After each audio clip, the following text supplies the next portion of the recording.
motornya lewat.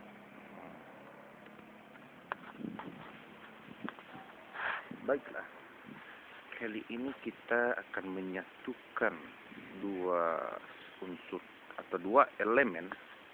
Kamawo. You cantik gue. Made orang bawa muana balai tahun. Lah. Alah yo mode iko coba dan lai ganteng tapi piti pas-pasan. Mak tua. Itu mak tua saya itu.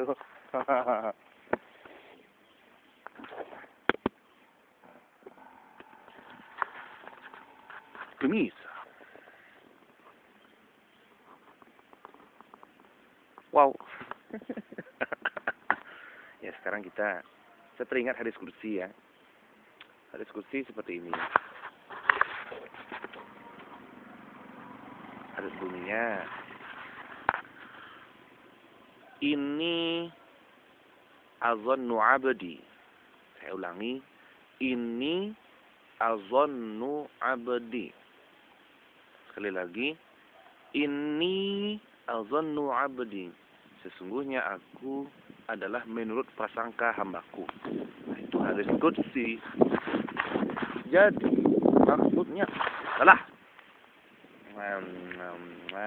Sambil menunggu beduk ya. Sesungguhnya aku adalah menurut prasangka hambaku.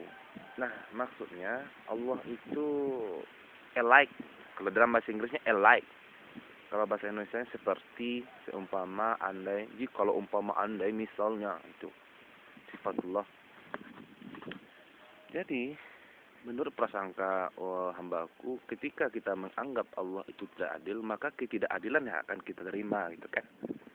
Ketika kita menganggap Allah itu adil, maka Allah itu akan selalu adil. Anda menganggap Allah itu penyayang, maka dia akan selalu menyayangi Anda. Gitu. Jadi sifatullah itu tergantung kepada hati di waktu itu, gitu.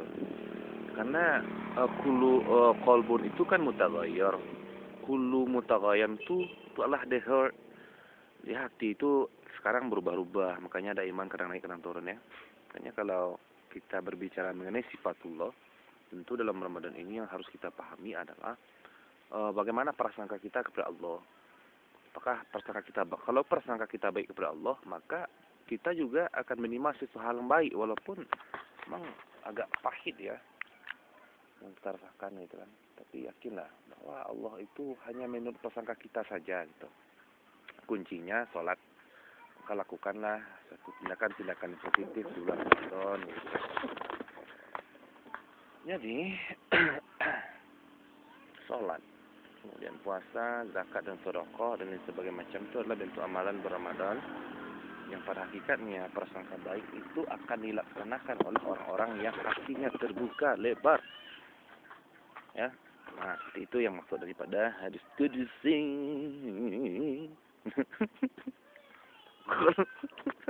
Udah nggak usah dibahas lagi. Aku kalau nengok mereka tuh lucu-lucu, aduh, minta ampun, masya Allah, kreatif ya. Ya sangat kreatif, saya bangga sekali.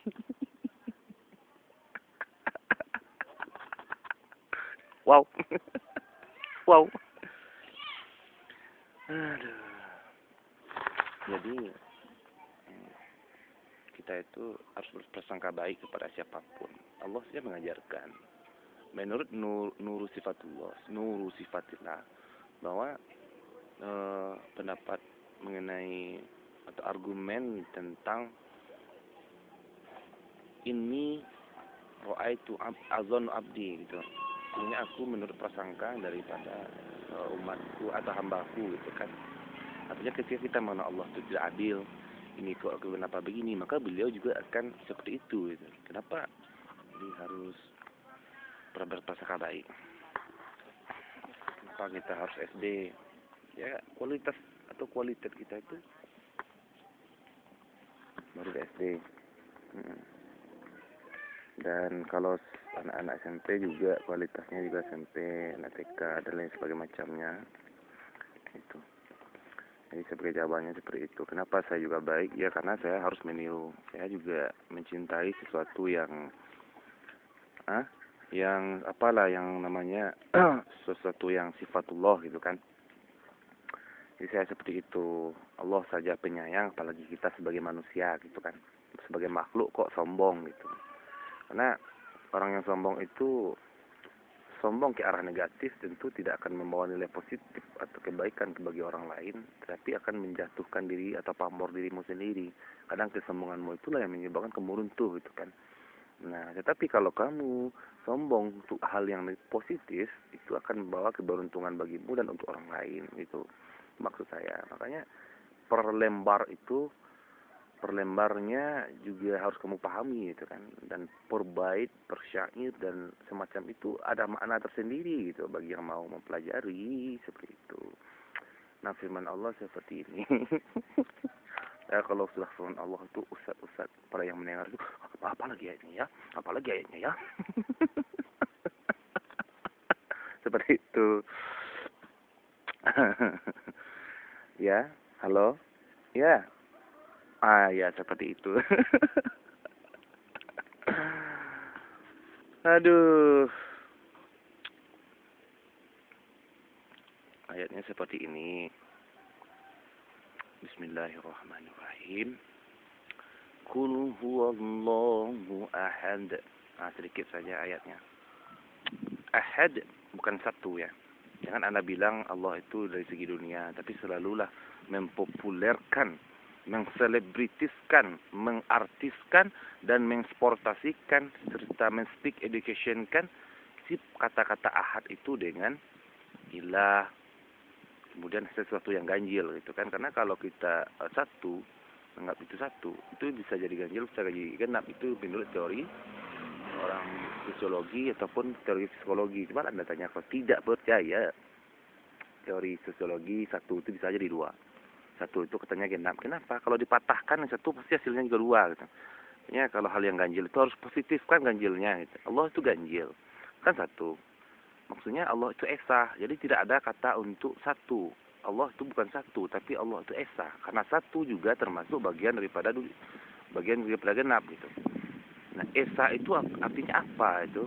E-nya itu, S-nya itu, A-nya itu education spiritual di God atau di Allah Subhanahu wa taala. Jadi seperti itu. Halo ya. Ya. Ya, aku akan aku mau ke apa? Ke Palestina tengok-tengok sahabat. Ya udah. Assalamualaikum.